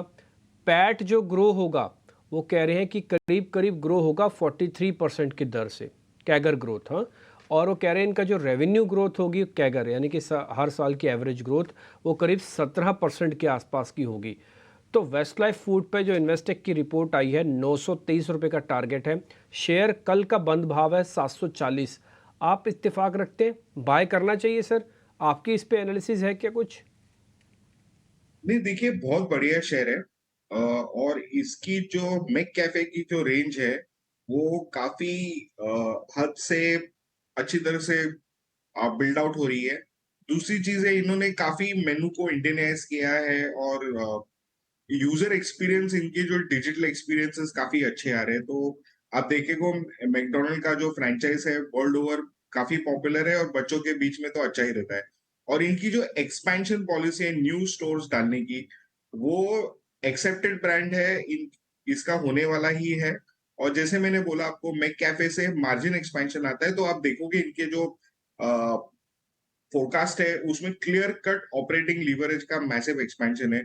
तो डेफिनेटली हमें ये शेयर अच्छा लगता है। आपको भी अच्छा लग रहा है, इन्वेस्टेक को भी अच्छा लग रहा है। 925 रुपये का टारगेट है। आज देखते हैं कैसे प्ले करता है। हालांकि कल भी इसने 3-3.5% की तेज़ी दिखा के ये प्रूव कर दिया कि बाज़ार के रिदम के अंदर ये शेयर चल सकता है। ये 6 महीने में 24% का नेगेटिव रिटर्न दिए हुआ शेयर है। बेस बनाने की कोशिश कर रहा है, और एक कल का भाव अपनी स्क्रीन पर आप देख पा रहे हैं। तो इस शेयर को ज़रूर नोटिस कीजिएगा। आप अपने वित्तीय सलाहकारों से भी पूछ सकते हैं, बातचीत कर सकते हैं। आगे बढ़े, एक यूबीएस की भी रिपोर्ट आई है, और रिपोर्ट थोड़ी इंटरेस्टिंग है। वो इंश्योरेंस कंपनी से बोल रहे हैं। वो कह रहे हैं कि जो रेगुलेटरी कंसर्न्स था ना, वो लग रहा है कि अब ओवरडन हो गया, अब वो ख़त्म हो चुका है। अब उनको नहीं लगता कि इससे ज़्यादा कुछ होगा। तो रेगुलेशन के फ्रंट पर इंश्योरेंस कंपनीज अब थोड़ा निश्चिंत है। उन्होंने 2 नाम और बताए। उन्होंने कहा मैक्स फाइनेंशियल हमारी टॉप पिक है, फॉलोड बाय एसबीआई लाइफ, यानी कि दोनों ही शेयर्स पे वो ज़्यादा बुलिश है, और मैक्स फाइनेंशियल सर्विसेज पे वो थोड़े ज़्यादा बुलिश है। एक बार दोनों शेयर चेक करवा लेते हैं। संतोष सर, दोनों शेयर चेक कीजिए, मैक्स फाइनेंशियल सर्विसेज और दूसरा एसबीआई लाइफ। मुझे भी लाइफ इंश्योरेंस से सारे स्टॉक्स अच्छे लग रहे हैं, स्पेशली एचडीएफसी लाइफ का भी आप चार्ट देखोगे तो स्टॉक बॉटम के आसपास मिल रहा है। और आप एमएफएसएल और एसबीआई लाइफ की बात करें तो इनके स्ट्रक्चर तो काफी अच्छे हैं। पर्टिकुलरली एमएफएसएल की बात करें तो यहाँ पे एक अच्छा सपोर्ट जोन है इसका 925 के आसपास, वहां से बाउंस बैक किया है। हालांकि एक ये 1000 का एरिया जो है ऑप्शन के हिसाब से भी और टेक्निकल के हिसाब से भी एक रेजिस्टेंस जोन है। अगर ये 1000 का लेवल क्रॉस करने में कामयाब हो जाता है तो हमको इसमें एक अच्छी अपसाइड देखने को मिल सकती है 1070 तक के लिए। एसबीआई लाइफ बहुत अच्छा है, कंटिन्यूसली रहा है मेरे हिसाब से पोर्टफोलियो स्टॉक के। नीचे 1440 एक अच्छा सपोर्ट रहेगा, ऊपर में 1550 1560 एक रेजिस्टेंस जोन है। वो क्रॉस करता है तो हमको 1600 के लेवल बहुत जल्दी इसमें देखने को मिल सकते हैं। आप कह रहे हैं कि 1600 के लेवल एसबीआई लाइफ में दिख सकते हैं। आप मैक्स फाइनेंशियल सर्विसेज पे भी बुलिश है।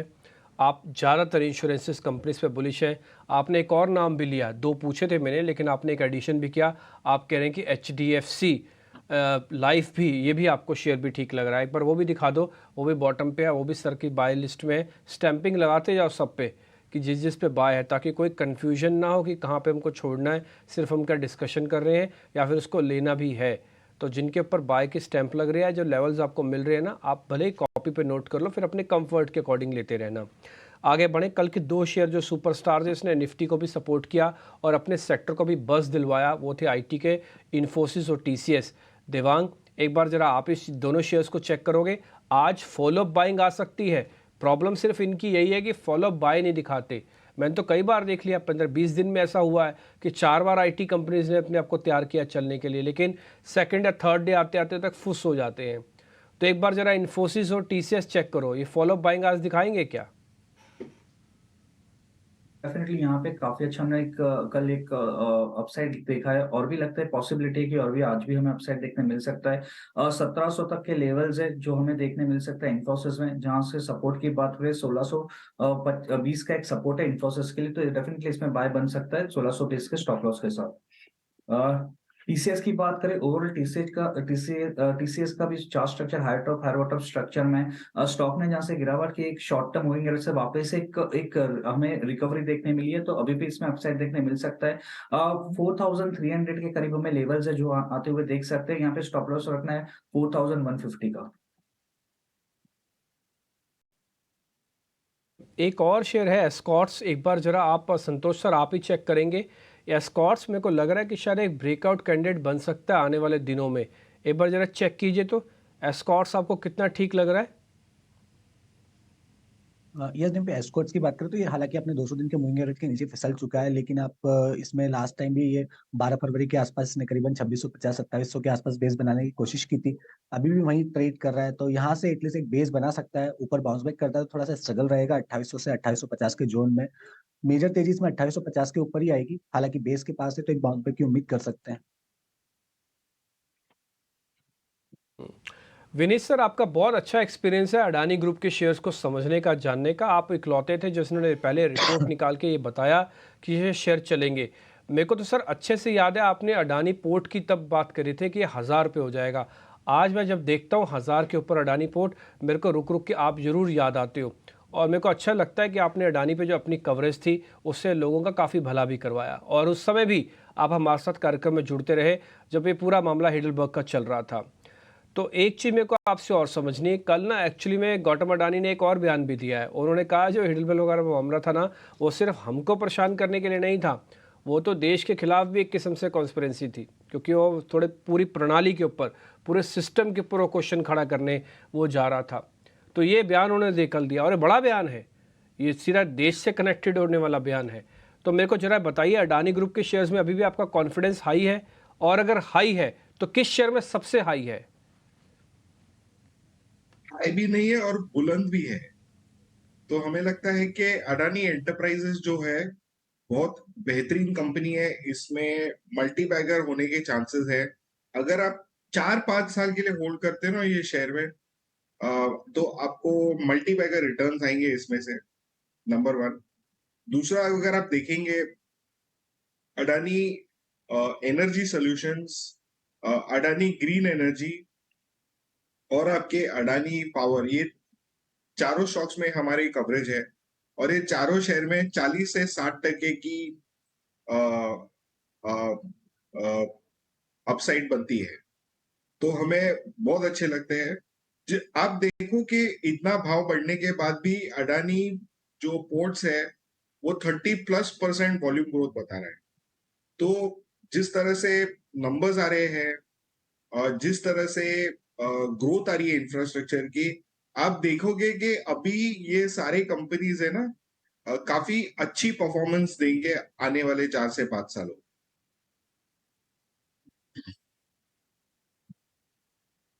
डन, ठीक है सर। आप ये कह रहे हैं कि मल्टीबैगर होगा। आपने अडानी एंटरप्राइजेस के बारे में जिक्र किया, पोर्ट के बारे में जिक्र किया, एनर्जी के बारे में जिक्र किया। ये कुछ एक स्टॉक्स हैं जिस पे आप ध्यान रखें। एनर्जी सॉल्यूशंस के नाम से एक कंपनी है, ग्रीन एनर्जी है, पोर्ट है, अडानी एंटरप्राइजेस है। इस सारे के सारे मल्टीबैगर्स हो सकते हैं, ऐसा विनीत जी का मानना। और आपको मालूम ही है कि विनीत जी सबसे पहले थे जिन्होंने रिपोर्ट निकाली वेंचुरा की, और उसके बाद इन शेयर में ताबड़तोड़ हमको तेज़ी भी बनती हुई दिखी।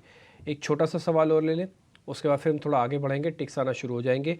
और नेस्ले और कोलगेट दोनों ही ठीक है, दोनों ही एक ही सेगमेंट की कंपनी है, लेकिन क्या ज़्यादा अच्छा कौन सा है, ज़्यादा पैसा किस में से स्पीड से बन सकता है, ये जरा पता कर लेते हैं।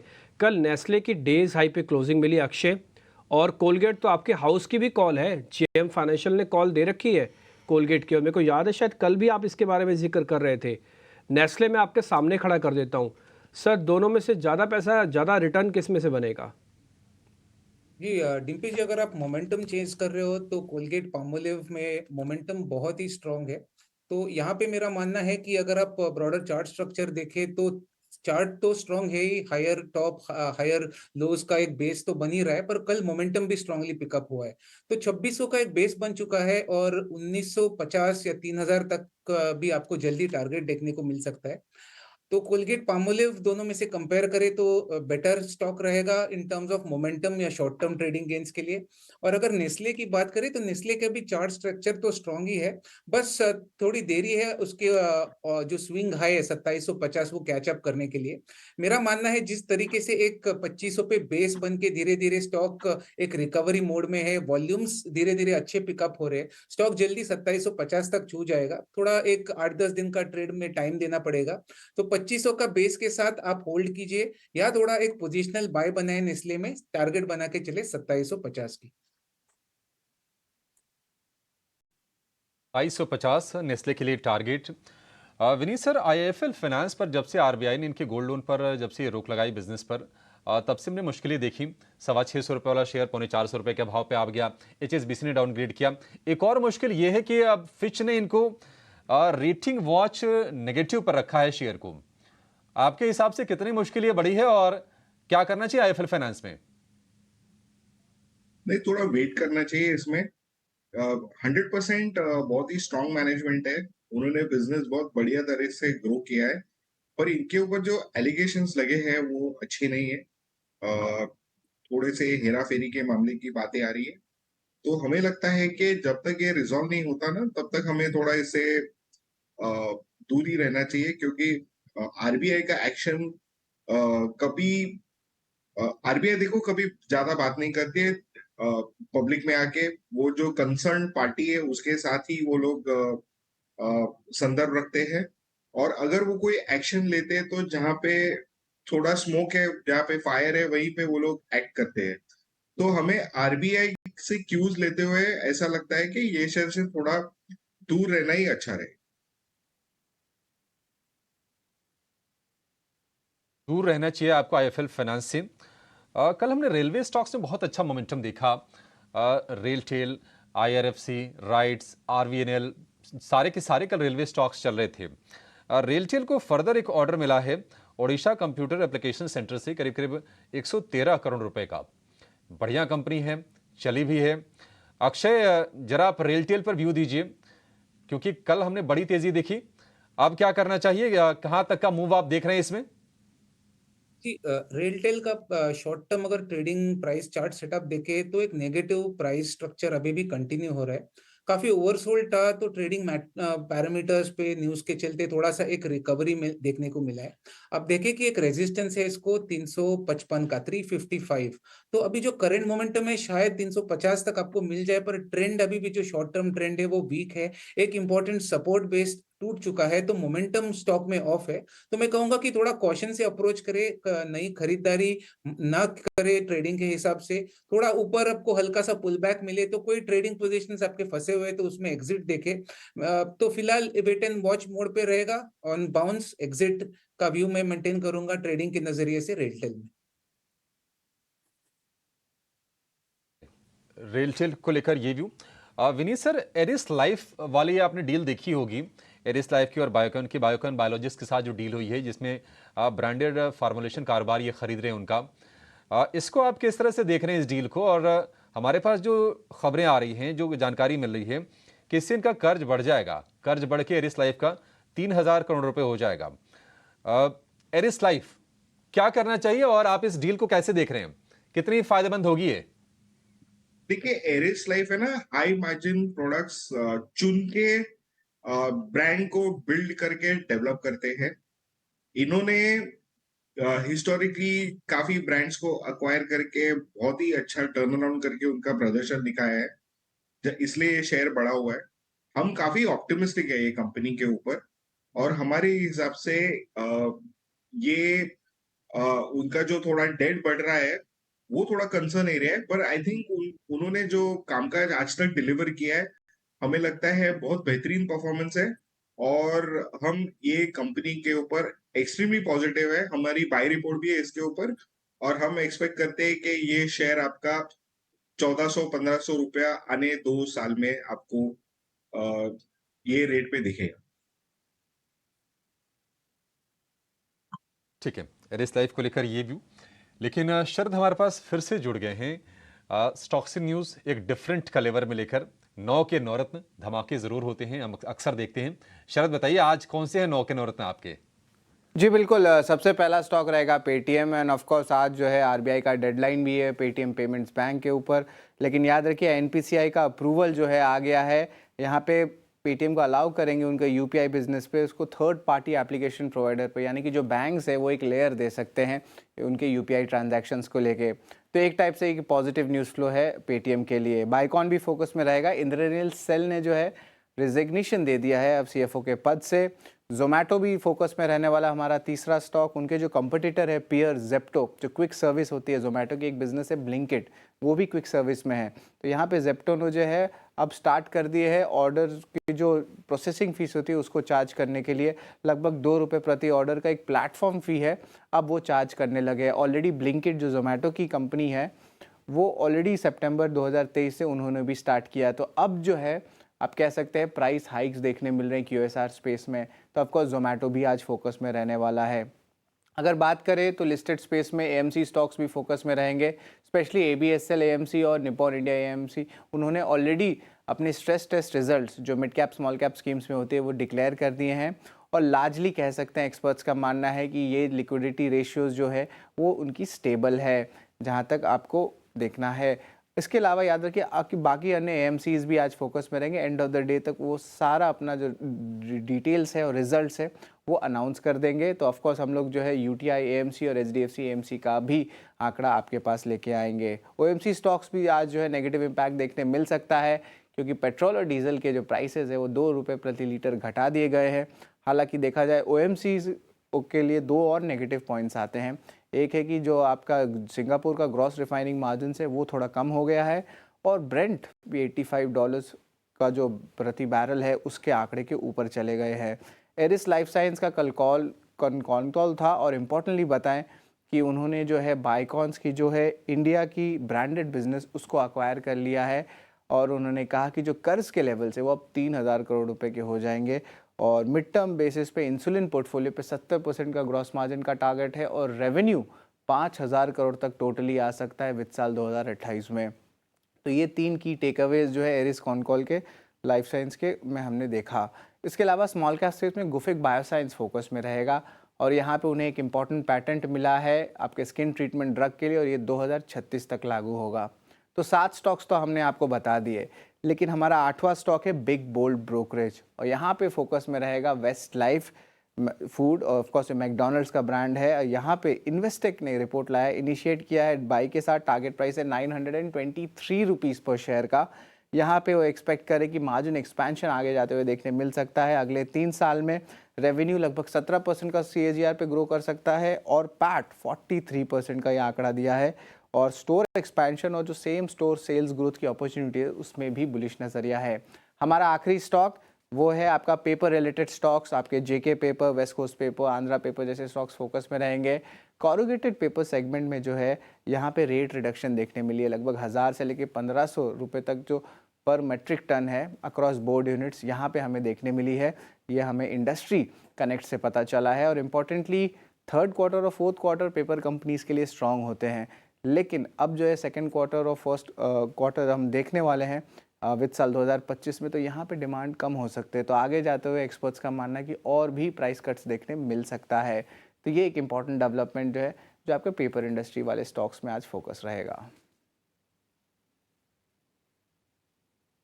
तमाम शेयर आपके फोकस में आज रहने चाहिए, 9 के नवरत्न, और एक्शन भी दिखता है। लेकिन बस आप थोड़ी देर इंतजार और कीजिए। संजीव हसीन आज 18 स्वदेश के स्टूडियो में होंगे, सजीव आपके साथ लाइव बिल्कुल।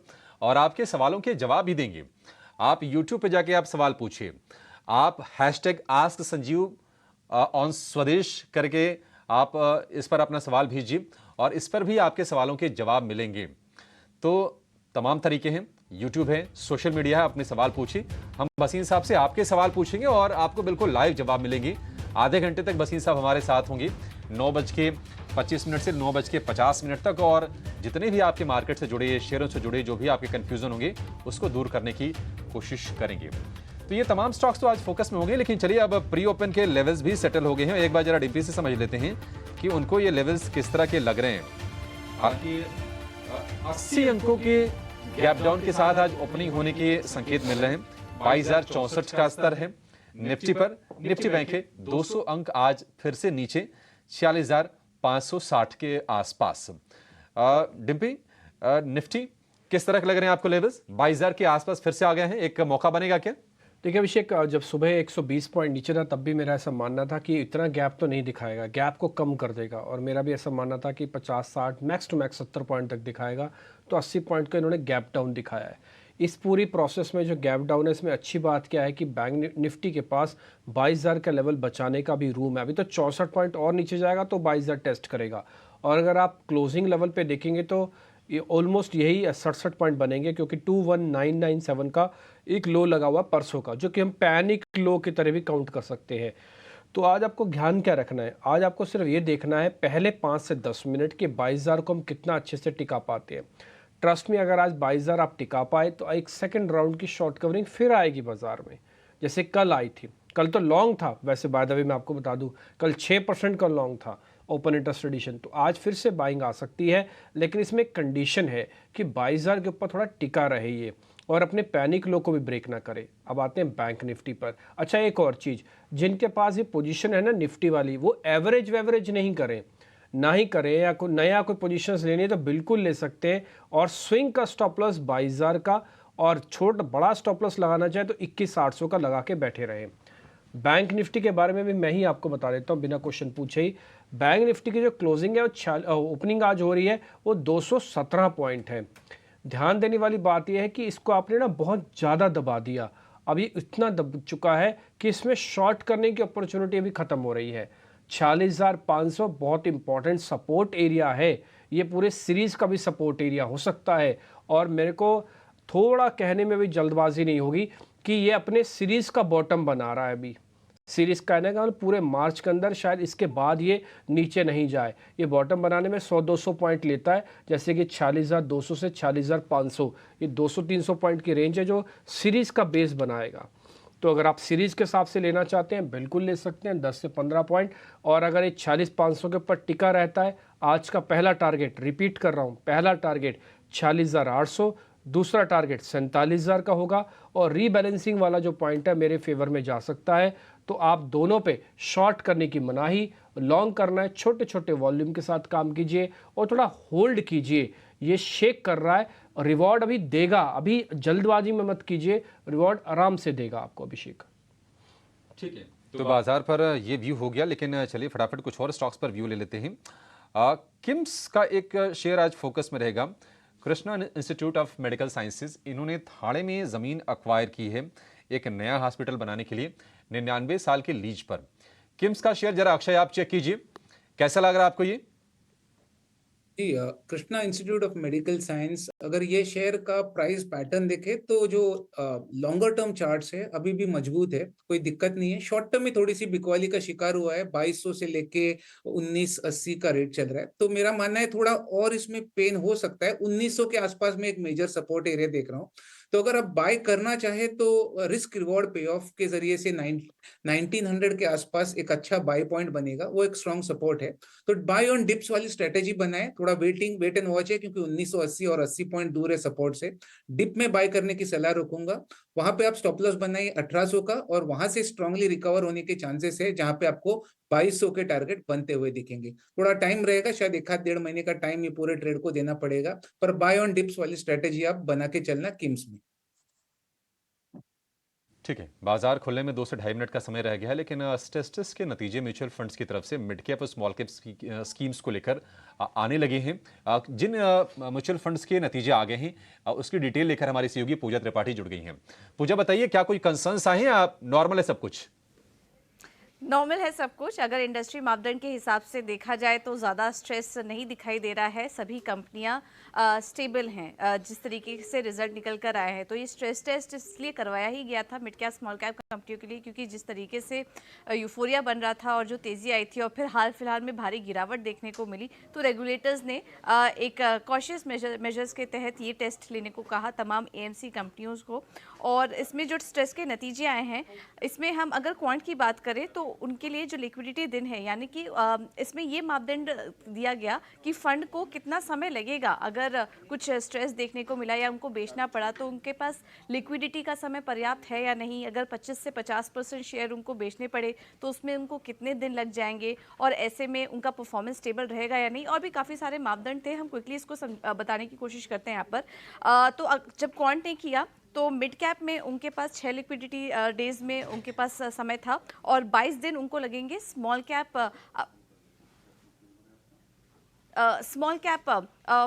फंड्स को बेचने के लिए। 20 अगर उनको अपना 25 से 50% फंड्स से निकासी करना पड़ा तो इस तरीके से ABSL mutual fund, DSP mutual fund, Edelweiss, Nippon India के अभी तक स्ट्रेस टेस्ट के नतीजे आए हैं। और अभी तक जो भी लिक्विडिटी डेज आपकी स्क्रीन पर देख पा रहे होंगे, तो अगर इसको इंडस्ट्री मापदंड से कंपेयर करें तो सभी के सभी फिलहाल अभी स्टेबल सिचुएशन पर ही हैं।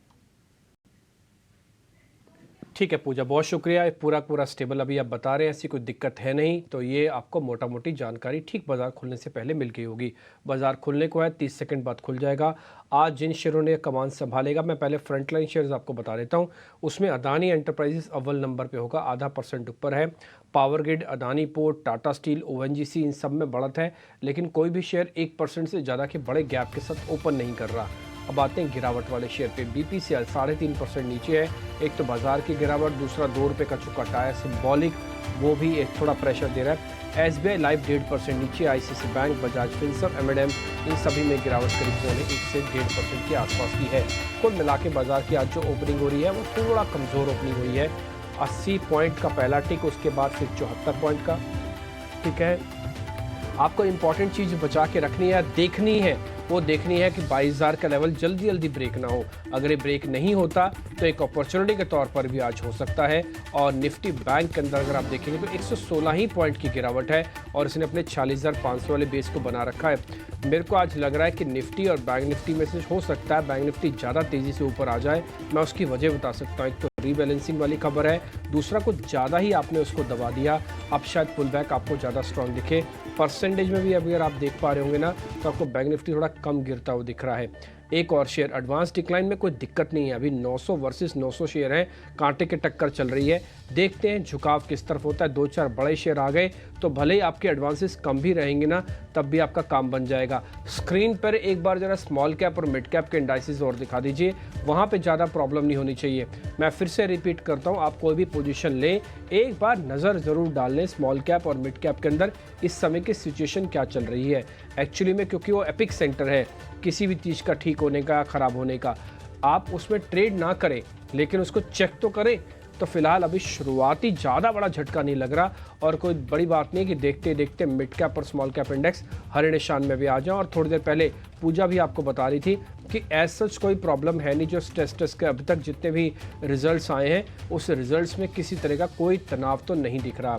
ये आप अपनी स्क्रीन पर भी देख पा रहे होंगे। और मिड कैप ऑलमोस्ट अब हरे निशान की तरफ लौटने की कर रहा है तैयारी।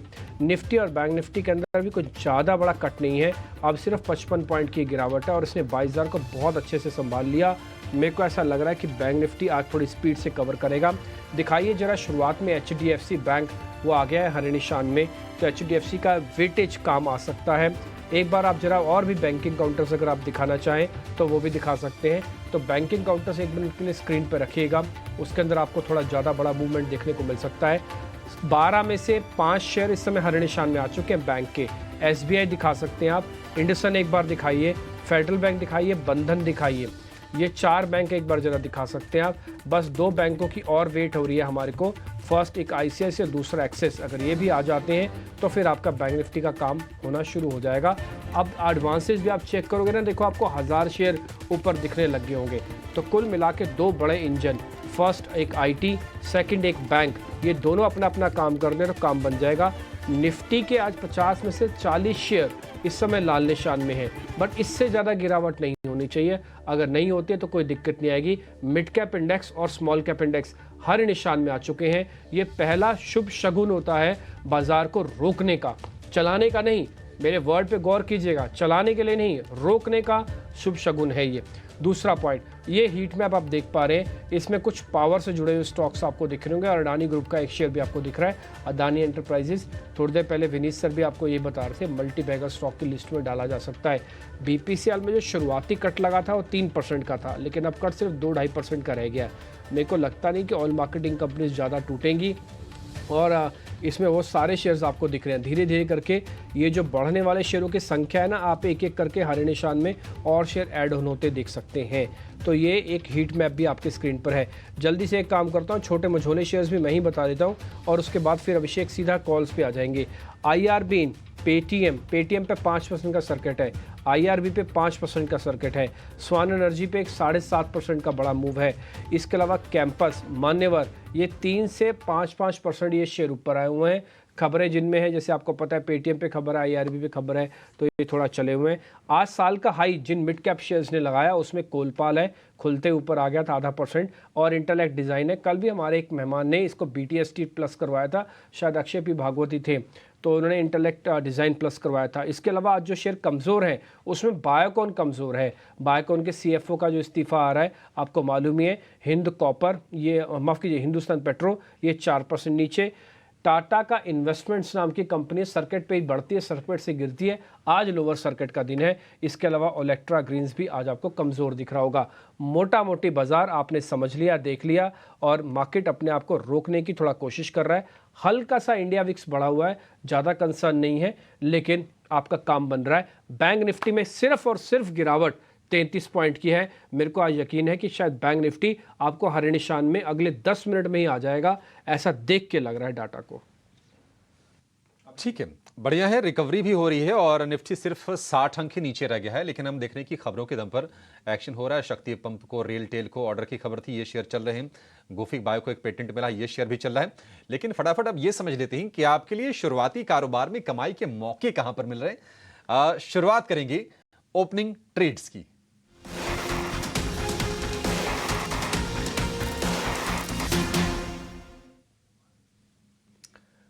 अक्षय जी, शुरुआत आपसे करना चाहेंगे, बताइए आपके ओपनिंग ट्रेड्स। एक है तो एक बता दीजिए, अगर 2 आपने खोज लिए तो दोनों बता दीजिए।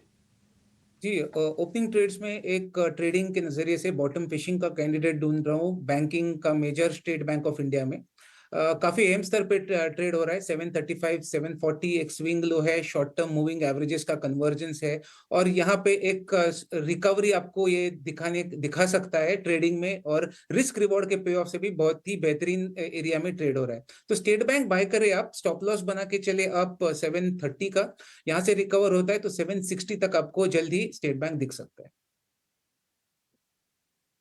ठीक है, 730 का स्टॉप लॉस, 760 के टारगेट। आज थोड़ी थोड़ी रिकवरी हम स्टेट बैंक के शेयर में देख भी रहे हैं, 0.5% के आसपास की तेजी है। 740 रुपए के भाव पर कल ये चला गया था, 780-85 रुपए से लगातार गिरते गिरते करीब 50 रुपए की लगातार फॉल थी इसमें आपके लिए ट्रेड बन सकते हैं। संतोष जी, आपके रडार पर कौन सा शेयर है, आपको कहां ट्रेड दिख रहा है?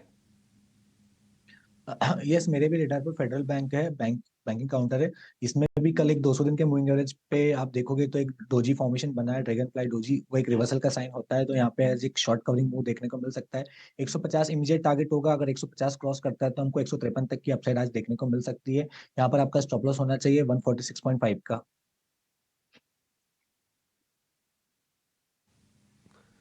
ठीक है, फेडरल बैंक तेजी है भी, 147 का भाव, इसमें आपके लिए खरीदारी करने की सलाह है। आखिर में दिवांग जी, आप बताइए आपकी नजर कहां गई है, क्या स्पॉट किया है आपने शुरुआती ट्रेड में? यहाँ पर ICICI बैंक की बात करेंगे। ओवरऑल दिख रहा है चार्ट स्ट्रक्चर, एक अच्छा चार्ट स्ट्रक्चर बना है, सपोर्ट के पास है, तो ICICI बैंक खरीदने की सलाह रहेगी। यहाँ स्टॉप लॉस रखते हैं 1062 का, अपसाइड जो लेवल देखने मिल सकते हैं 1095 तक के जोन देखने मिल सकते हैं ICICI बैंक में।